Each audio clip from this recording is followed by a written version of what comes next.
Okay, so starting with writing two of your own if-then statements. Who wants to share? Go ahead. If I didn't study, then I wouldn't get a good grade. If I wouldn't study, then I wouldn't get a good grade on my test. Good. That's a good one. It's another one. Oh, come on. I know you guys came up with them. Go ahead.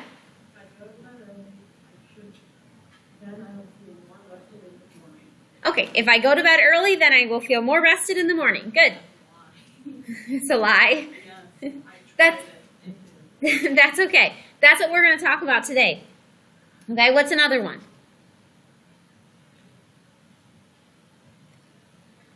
What's another one? Go ahead. If the weather gets any colder, I think the snow will fall to the ground. Okay, if the weather gets any colder, then the snow is going to fall to the ground. What's another one?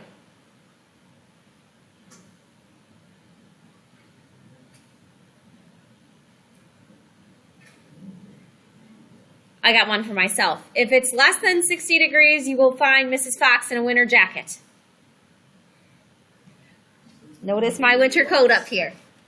I get very cold very easily. Had to break out that winter jacket last weekend. 40s? That's when you wear your winter jacket? It's been getting cold though. Last week I drove to school. It was 28 degrees when I left one morning. It was like, yeah. Yeah, and how many of you guys stand out at the bus stop? Okay. You walk to school? Oh, that sounds chilly too. Okay, so how about another if-then statement? One more. What'd you come up with? Okay, if you ate breakfast this morning, then you won't be hungry. Good. Okay, so we are going to be talking about conditional statements for this first section. And so our goal is going to be to recognize conditional statements, which are those statements you just wrote. So to recognize conditional statements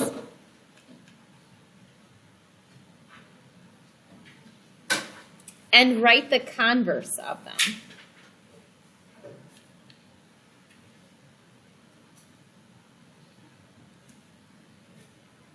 And we're not talking about shoes there. So a conditional statement are those statements you just wrote. They are if-then statements. And as I said, as we're going through this unit, you're going to be like, Mrs. Fox, this is not math. This isn't even geometry. This is what we call English, because we are going to be practicing writing sentences, okay? But in math, we use writing. We use sentences. And it's important we understand what these sentences mean. So sometimes if we kind of water it down a little bit, it'll be a little bit easier on us if we don't relate it to math at first. And so you're going to notice that none of this assignment has to do with math, or at least very little of it will have to do with math. And it'll be talking about like dogs and cats and countries, and you're like, this is not math. But it's okay. We're watering it down. We're going to learn how conditional statements work with things that we're more familiar with. Then we'll later involve the math with it. Does that make sense? Okay. So, here's an if-then statement. I'm going to write it across like this. It says, if you are not completely satisfied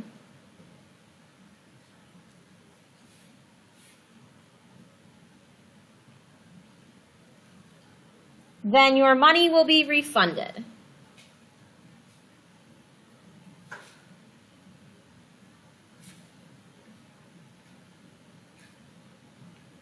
Now, I wrote it specifically with the if part of the sentence in the left box and the then part of your sentence in the right box.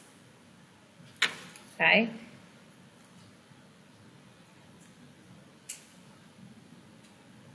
Here's another one.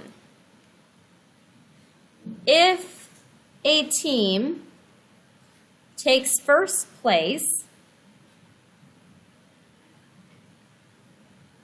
at regionals,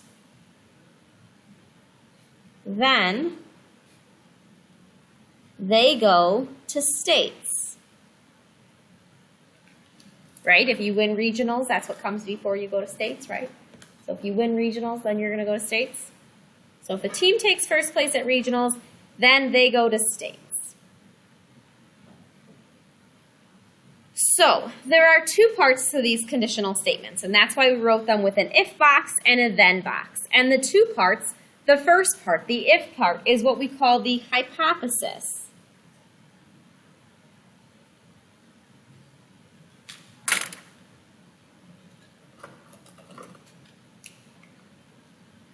Okay, so the hypothesis are these boxes. It's the first part of the conditional statement, the if part.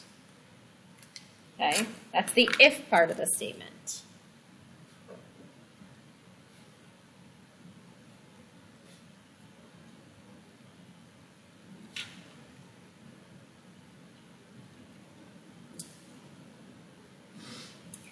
What comes after a hypothesis?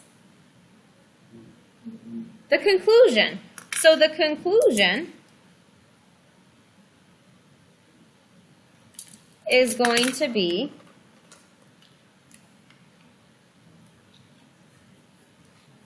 this part of the statement, the then part. Oh, that pen's fine. Okay, so the conclusion is the then part.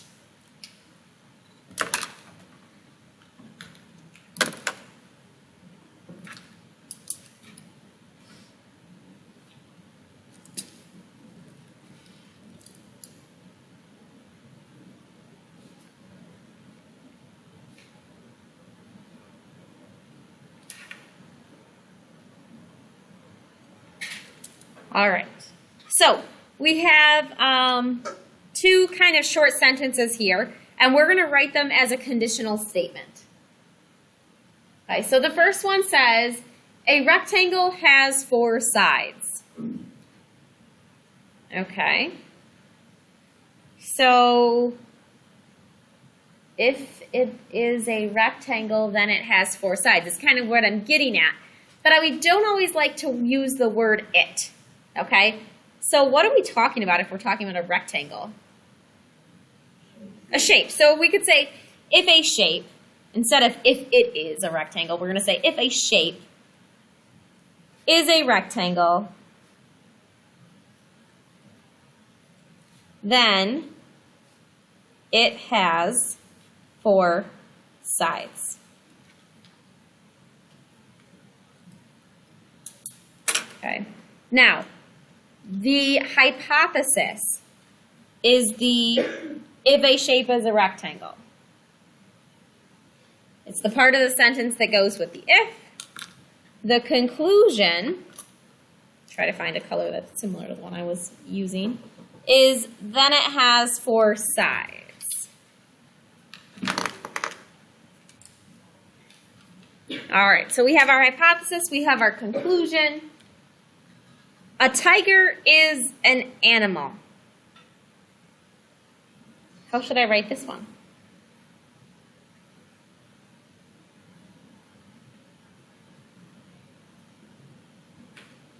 Go ahead. An animal has stripes. Oh, you're adding all, if an animal has stripes and it's a tiger, you're adding all kinds of stuff there. I don't want to add much more to this sentence that already exists. Okay, I don't want to add stripes. I don't want to add any new ideas. I want to know tiger, then animal. If tiger, then animal. That's kind of my very plain, not complete sentence version of it. So how would I write it? It has to start with if. So if what?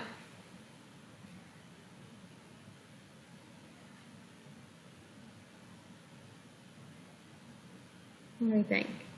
This one's kind of hard to not use it because it already uses animal in there, right? So sometimes my students say a bean, not like a bean, like a like a kidney bean or something, but a bean, like B-E-I-N-G, if a bean, like, you know, human being kind of thing. But you can use it in this one because it's really, there's not another good way to write it. So if it is a tiger, then it is an animal. Okay. And that's what I was saying is usually we try our best to avoid that word it, but sometimes there's not really a good way to avoid it. So you might have to use it like in that one. Okay. So a conditional statement has two options. It can be true, it can be false. It cannot be both. Okay? It's true or false. If you say, well, it's sometimes true, then it's false. Okay? It's true or false. There's nothing in between. So if it's true, it has to be always true. Okay? So that means if the hypothesis happens, the conclusion must follow.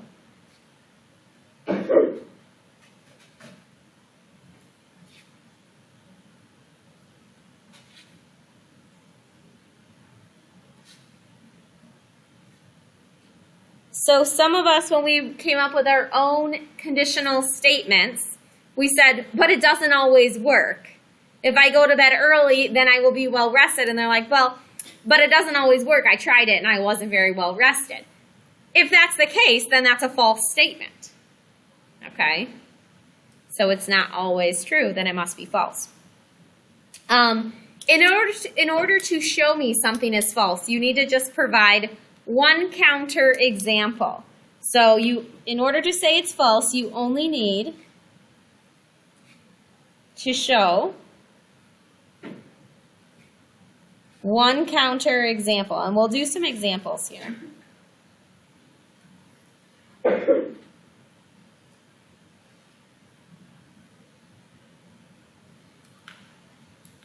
Okay. So the first example is if the month is February,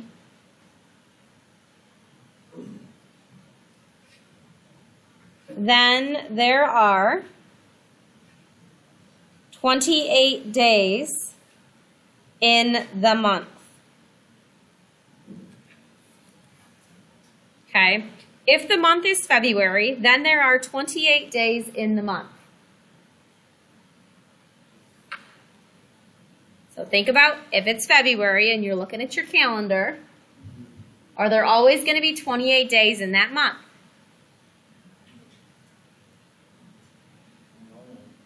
No. Why? A leap year has how many days? 29 days. So in order to answer this, you would say false. Okay, you say that it's false, and then you say leap years have 29 days. Okay, so I only have to provide one example.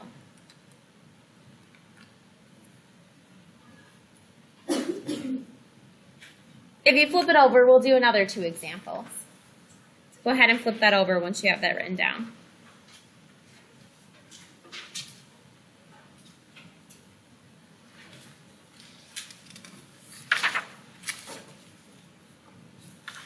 Example 2 says, if a state starts with K, if a state starts with K, then it must be Kansas.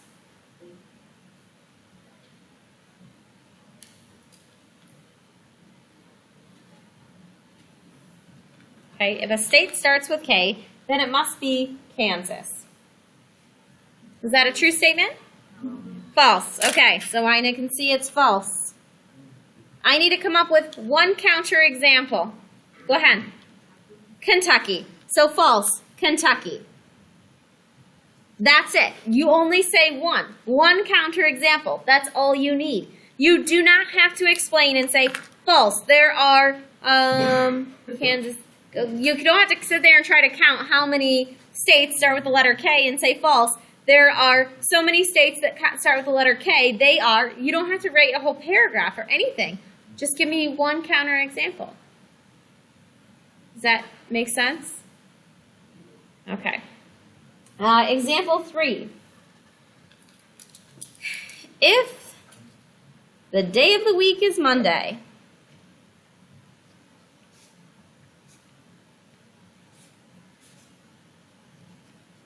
then we are at school.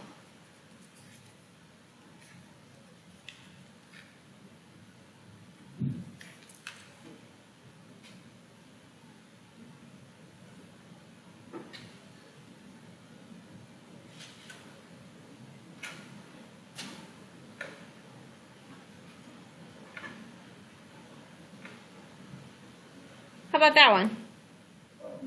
False? Why? What's a counterexample? Okay, so holidays is too vague. You have to give me something specific. It has Christmas break. Christmas break. That would work.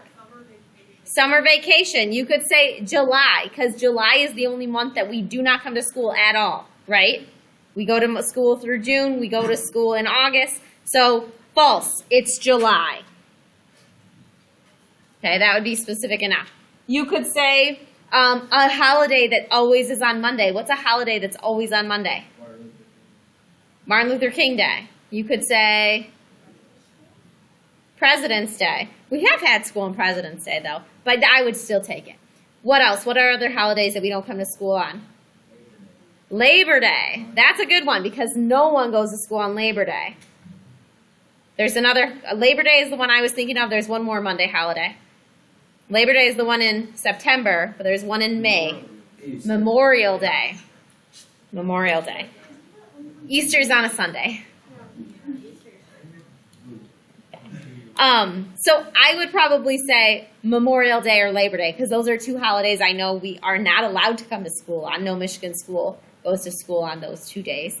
And it's a holiday that's always on a Monday. So that's what I would choose because I know for sure that that falls on a Monday. Or it's July, whichever. You can use Venn diagrams to show if-then statements, okay? The hypothesis would go on the innermost part of it. Because if the hypothesis occurs, then it's within the conclusion, which is the larger portion of this Venn diagram. So this Venn diagram, it's not one that just overlaps, it's one that falls completely inside the other. So, for example, this would be only if your conditional statement is true. So let's say if you're in Fowlerville, and I know everyone every year always tells me there's 2 Fowlervilles. There's a Fowlerville in, I don't remember the other state. But what's the zip code here in Fowlerville? So we're going to write 48836. So if you're in Fowlerville in this zip code, 48836, then you are in Michigan.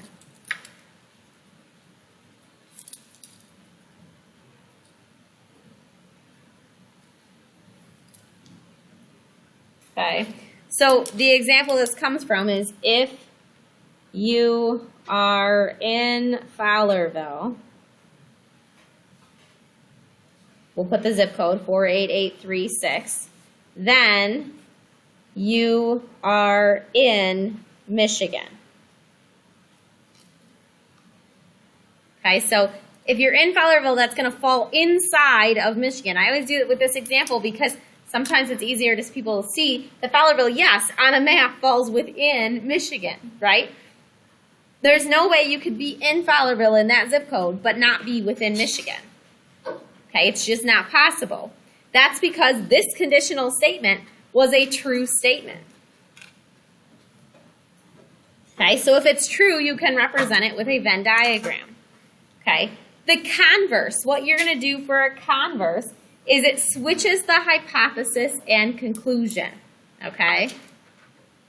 I know, we're almost done.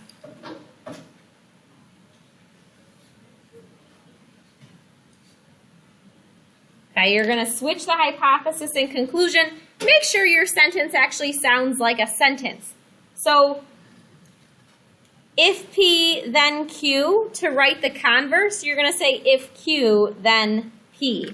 So our example is if a shape is a rectangle, then it has 4 sides.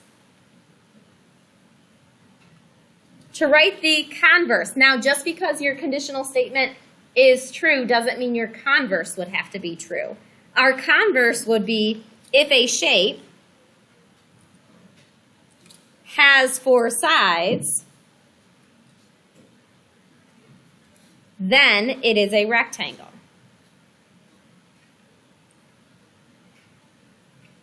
Okay, so the is a rectangle was your hypothesis. It now became our conclusion. But your having 4 sides was your conclusion. It's now our hypothesis. We still wrote it as a sentence, which is why the if a shape is still at the beginning. You still have to identify your object at the beginning. Okay, so you do not have to do the assignment. The assignment we'll work on next time I see you.